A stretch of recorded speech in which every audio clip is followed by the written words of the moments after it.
बहुत समय पहले की बात है। विशाल नगर में राजा कृष्णदेव राय राज्य करते थे। उनके पास सब कुछ था, बस एक चिंता थी कि उनके घर कोई संतान नहीं थी। उनकी पत्नी सोमलता भी इस बात से बहुत दुखी थी। एक बार सोमलता अपने बाग में एक तालाब के पास टहल रही थी। वहीं एक सांप एक मेंढक को निगलने के लिए उसके पीछे पड़ा था और मेंढक टर्र टर्र की आवाज से अपने आप को बचाने की कोशिश कर रहा था। अरे ये इतनी तेज आवाज, ये तो किसी मेंढक के शोर की आवाज है।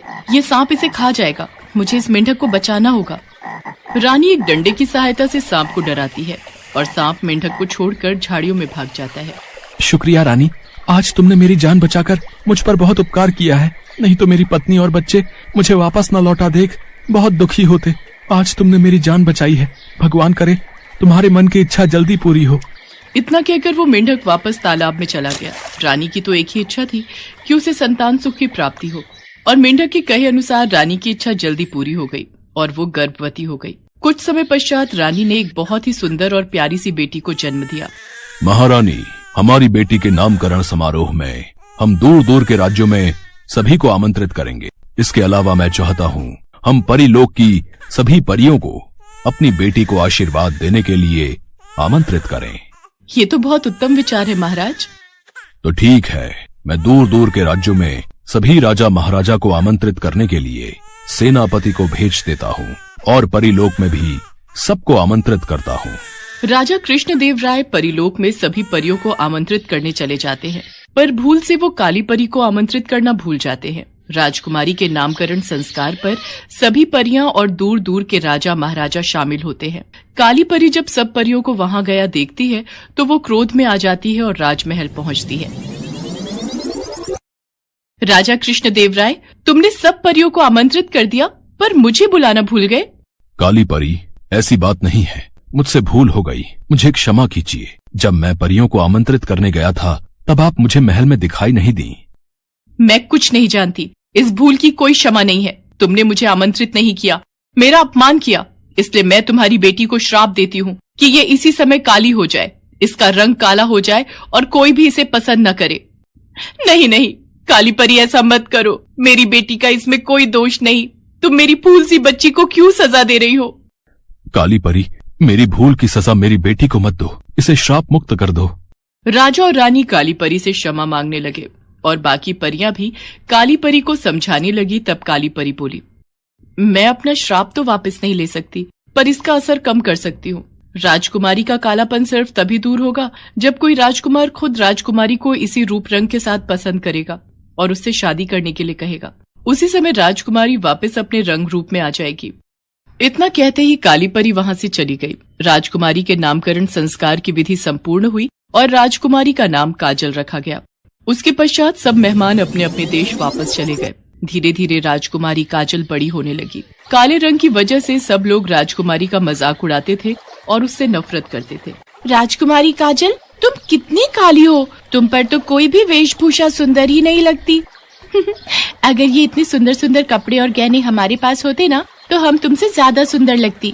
अरे राजकुमारी काजल को कुछ मत कहो, नहीं तो ये राजा रानी को हमारी शिकायत लगा देगी। हमारे माता पिता ने मना करा है कि हम राजकुमारी के साथ ना खेलें, नहीं तो राजा रानी हमें सजा दे देंगे। चलो चलो, हमें इसके साथ नहीं खेलना। नहीं, मैं माताश्री पिताश्री को कुछ नहीं कहूंगी, तुम सब मेरे साथ खेलो, मुझे तुम्हारे साथ खेलना है, रुको। राजकुमारी काजल की बात कोई भी सहेली नहीं सुनती, वो सब वहाँ से चली जाती हैं। राजकुमारी काजल रोती हुई महल में आती है। माँ, मेरा रंग काला क्यों है? मेरी कोई सहेली मेरे से बात नहीं करती, सब मुझसे नफरत करते हैं। चुप हो जा मेरी बच्ची, हमें कभी भी किसी की बात का बुरा नहीं मानना चाहिए। हम दूसरों को नहीं समझा सकते, पर हम अपने आप को तो समझा ही सकते हैं ना। इसलिए किसी बात को अपने मन पर मत लगाओ और तुम मेरे पास बैठो, मैं तुम्हें कहानी सुनाती हूँ। राजकुमारी काजल इसी बात को लेकर हमेशा दुखी रहती थी। धीरे धीरे समय बीता और राजकुमारी काजल बड़ी हो गई। राजा और रानी चाहते थे कि राजकुमारी का विवाह हो, पर राजकुमारी के काले रंग की वजह से सारे राजकुमार उससे रिश्ते के लिए मना कर देते थे। क्या करें महारानी, हमारी बेटी से कोई भी राजकुमार शादी के लिए हाँ नहीं करता। उसके काले रंग को देखकर सब राजकुमार उससे विवाह के लिए मना कर देते हैं। इस बात की चिंता तो मुझे भी सता रही है। काली परी के श्राप से कब और कैसे मुक्त होगी हमारी बच्ची, ये तो वक्त ही बताएगा। वैसे राजकुमारी काजल है कहाँ? आज वो सुबह से ही दिखाई नहीं दे रही। और कहाँ जाना है? अपना मन हल्का करने के लिए वो जंगल में शिकार पर निकली है और तो कोई उसका साथी है नहीं, इसलिए वो अकेली ही अपने दुख को मन में दबाए मन बहलाने शिकार पर चली जाती है। अरे राजकुमारी काजल कहाँ गई? लगता है वो किसी जानवर का पीछा करते हुए आगे चली गई हैं। अब तो एक ही रास्ता है, हम यहीं नदी किनारे बैठकर उनका इंतजार करते हैं। राजकुमारी काजल घोड़े पर सवार धनुष बाण हाथ में लिए शिकार का पीछा कर रही थी। अचानक राजकुमारी ने देखा एक नौजवान दो शेरों के बीच घिरा हुआ है और वो नौजवान निहत्था है। शेर उस पर हमला करने ही वाले थे कि तभी राजकुमारी काजल उनके बीच जमीन पर तीरों की बौछार से उन्हें डराती है, जिससे डरकर दोनों शेर जंगल की ओर भाग जाते हैं। लाइए हाथ दीजिए, आप ठीक तो हैं? जी शुक्रिया, बस थोड़ी सी देर हो जाती तो मैं इन दोनों का भोजन बन चुका होता।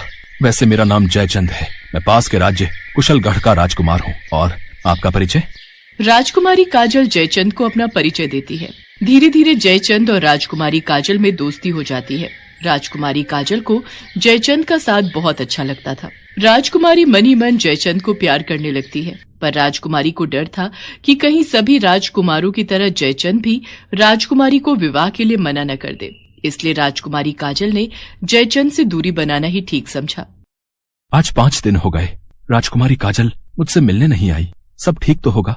कहीं राजकुमारी काजल का स्वास्थ्य तो नहीं खराब हो गया? मुझे उनके राज्य में जाकर उनका हालचाल जानना चाहिए। राजकुमार जयचंद राजकुमारी से मिलने महल जाता है तो उसे सारी सच्चाई पता चलती है। राजकुमारी काजल, आपने बिना मेरी राय लिए, मेरे से बात किए बिना ये कैसे फैसला ले लिया कि मैं आपको पसंद नहीं करूंगा? मैंने तो आपसे अभी तक अपने मन की बात कही ही नहीं। राजकुमार जयचंद, इसीलिए आपसे ये बात नहीं की क्योंकि आप देखने में बहुत सुंदर हैं। आपको तो सुंदर राजकुमारियां अपने विवाह के लिए मिल जाएंगी, पर मैं आपके लायक नहीं हूँ, इसीलिए मैंने दूरी बना ली। राजकुमारी काजल, किसने कहा कि आप सुंदर नहीं हैं? आपकी खूबसूरती मैंने देखी है, आप बहुत सुंदर हैं। आपका मन बहुत सुंदर है। व्यक्ति के रंग से उसकी सुंदरता की पहचान नहीं होती, उसके व्यवहार से होती है। आप मुझे बहुत पसंद हो, मैं आपसे विवाह करना चाहता हूँ। राजकुमार जयचंद के इतने शब्द बोलते ही राजकुमारी काजल का रंग बदलने लगता है और वो वापस अपने रूप में आ जाती है। ये देखकर जयचंद और काजल दोनों ही चौंक जाते हैं। तभी राजा कृष्णदेव राय और रानी सोमलता काली परी के द्वारा दिए गए श्राप की पूरी बात उन्हें बताते हैं। इसके पश्चात शुभ मुहूर्त में राजकुमारी काजल का विवाह पड़ोसी देश के राजकुमार जयचंद के साथ धूमधाम से संपन्न हो जाता है और खुशी खुशी राजकुमारी काजल अपने ससुराल विदा हो जाती है।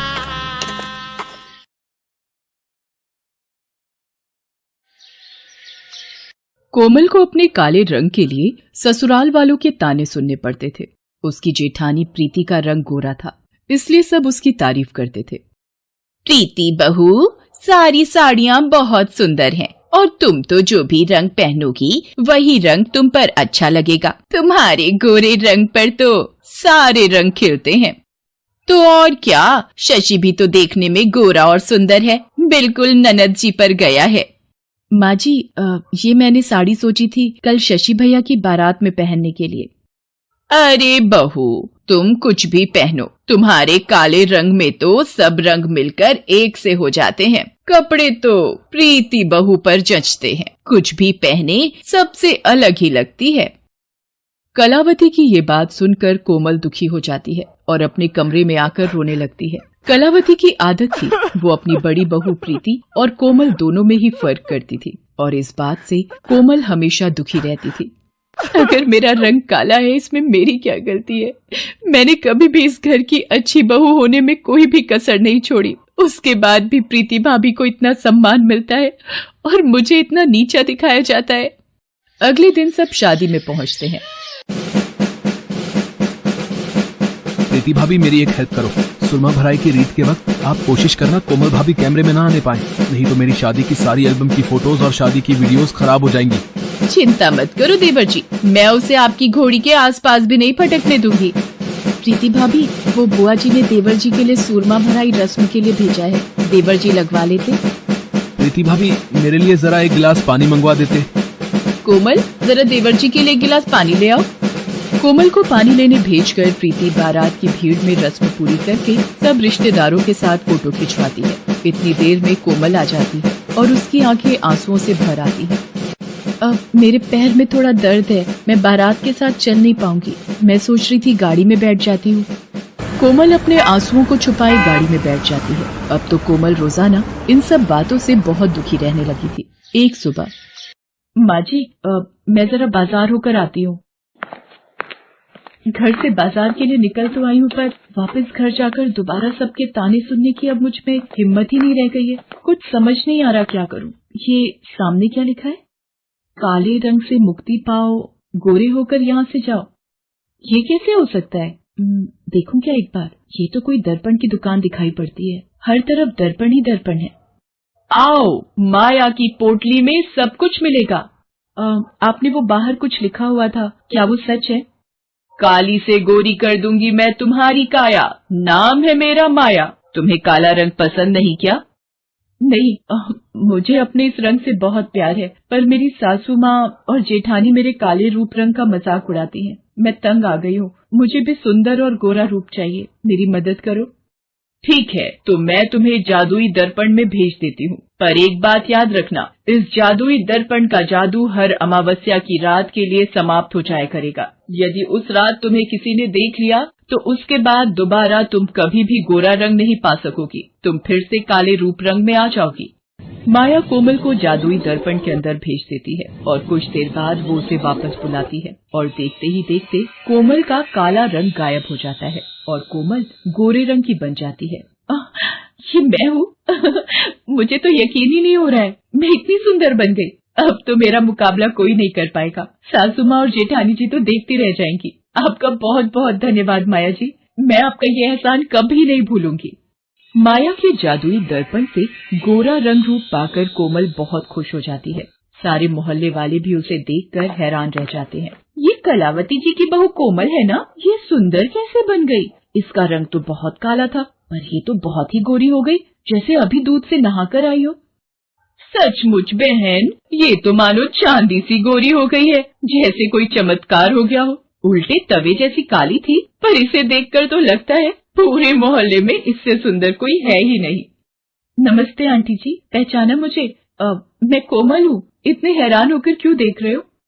कोमल घर के अंदर जाती है। हाँ जी, किससे मिलना है? आप कौन है? ये इतनी सुंदर औरत कौन है? जरा देखो तो।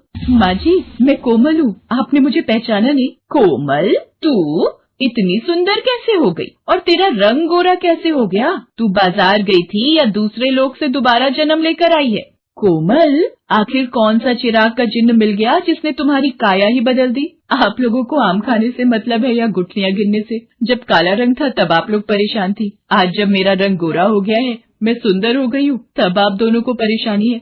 वैसे मैं ऑलरेडी बहुत थक गई हूँ, अब मेरा दिमाग खराब मत कीजिए। और हाँ प्रीति भाभी, जब आप पुलाव बनाओगी तो थोड़े मटर ज्यादा डाल देना। पता नहीं आजकल आपको मटर छिलने में इतना आलस क्यों आता है। माँ जी, जरा मेरी साड़ी प्रेस कर दीजिएगा, मुझे शाम को एक पार्टी में जाना है। ये कोमल बहू ही है ना? कहीं उसकी जगह कोई दूसरी तो नहीं आ गई जिसके मुंह से आवाज नहीं निकलती थी? आज तो वो 7वें आसमान पर चढ़ गई है। और ये बाहर लोगों की भीड़ क्यों लगी हुई है? क्या काम है आप सबको? मैंने सुना है आपकी बहू काली से गोरी बन गई है। हमें भी तो दिखाइए, आपकी बहू ने ऐसा कौन सा उपटन लगाया है कि कुछ ही घंटों में वो इतनी सुंदर बन गई। यहाँ कोई तमाशा नहीं लगा हुआ है, आप लोग जाइए यहाँ से। कोई इतनी हूर की परी नहीं बनाई है जो मोहल्ले वाले भी इसे देखने के लिए इतने उतावले हो रहे हैं। कौन था माँ जी? मुझे किसी की आवाज आई थी, कुछ लोग मेरे से मिलना चाहते थे। मोहल्ले वाले आए थे, तेरी सुंदरता देखना चाहते थे कि ऐसा कौन सा जादू हो गया जो तेरा काला रंग गोरा बन गया। तो कोई बात नहीं माँ जी, देखने देते। वैसे आज शहर के कुछ न्यूज चैनल मेरा इंटरव्यू लेने आ रहे हैं। मैम, अचानक आपने अपना हुलिया बदलने के बारे में कैसे सोचा? बस मैं एक ही रंग रूप से उब गई थी, इसलिए अपने आप को बदल लिया। वैसे आपके आगे और क्या प्लान है? आप मॉडलिंग वगैरह के बारे में सोच रही हैं? हाँ जी, मौका मिलेगा तो जरूर करूंगी। कोमल के बदलते हाव भाव से कलावती और प्रीति परेशान हो रही थी। सुबोध, वो मिसेस जैन के बेटे की शादी की सालगिरह है तो मुझे स्पेशल गेस्ट बुलाए हैं, आप चल रहे हो ना? अब ये महारानी पार्टियां अटेंड करे और मैं घर के काम करूं। मैं तो बहाने से मायके जाकर बैठ रही हूँ, यहाँ तो सासू माँ के साथ घर के काम कर करके पिसी जाऊंगी। अगली सुबह प्रीति अपनी माँ की बीमारी का बहाना लगाकर पति सूरज के साथ मायके चली जाती है। सुबोध को भी किसी काम से शहर से बाहर जाना था। कोमल, प्रीति भाभी भैया के साथ अपने मायके गई है। माँ घर पर अकेली है और मैं भी कल रात तक ही वापस लौटूंगा, तो तुम पीछे से माँ का ख्याल रखना। चलो अच्छा है, सुबोध भी काम से बाहर जा रहे हैं और भैया भाभी भी घर पर नहीं है। आज अमावस्या की रात है, आज मैं अपने पुराने रूप में रहूंगी। माँ जी तो जल्दी सो जाती हैं, तो उनको कुछ पता नहीं चलेगा। बस ये रात कट जाए, कल सुबह मुझे अपना सुंदर रूप दोबारा मिल जाएगा। सब लोग चले जाते हैं। कोमल रात होते ही अपने कमरे में आ जाती है। अच्छा है, माँ जी जल्दी सो गई। लगता है मेरा असली रंग वापस आ रहा है। मेरे हाथ धीरे धीरे काले हो रहे हैं। हाँ, मेरा मुंह दोबारा पहले जैसा हो चुका है। लगता है जादुई दर्पण के जादू का असर इस रात के लिए खत्म हो चुका है। मैं वापस अपने रूप में आ गई हूँ। अब सो जाती हूँ, सुबह होते ही मैं ठीक हो जाऊंगी। अरे ये तो माँ जी आवाज लगा रही है, कोई परेशानी तो नहीं है? माँ जी, हे भगवान, सीने में दर्द। कोमल बहू। लगता है माँ जी की तबीयत खराब हो गई है। मुझे इन्हें अस्पताल लेकर जाना होगा। कोमल कलावती को ऑटो में बिठाकर जल्दी से अस्पताल लेकर पहुंचती है। कुछ वक्त के पश्चात कलावती की हालत में सुधार आता है। कलावती को अस्पताल लाने के चक्कर में कोमल ये भूल जाती है कि उस दिन अमावस्या की रात है और उसे अपना असली रूप मिला हुआ है। कलावती कोमल का असली रंग रूप देख लेती है। कोमल रोकर कलावती को सारी बात बताती है। मेरी प्यारी बहू, गलती तो हमसे हुई है। तेरा तो मन बहुत साफ है। तू तो मेरी जान बचाने की फिक्र में सब कुछ भूल गई। तुझे तो ये भी याद नहीं रहा कि यदि किसी ने देख लिया तो तेरा जादू छिन जाएगा, दोबारा कभी नहीं मिलेगा। और इस सब का कारण मैं बनी। माँ जी, आपकी जान से बढ़कर मेरे लिए कुछ भी नहीं है। आप हो तो सब कुछ है। उस दिन के बाद हर कोई कोमल की तारीफ करता है। कोमल को भी समझ आ गया था कि दर्पण सिर्फ ऊपरी सुंदरता बयान करता है और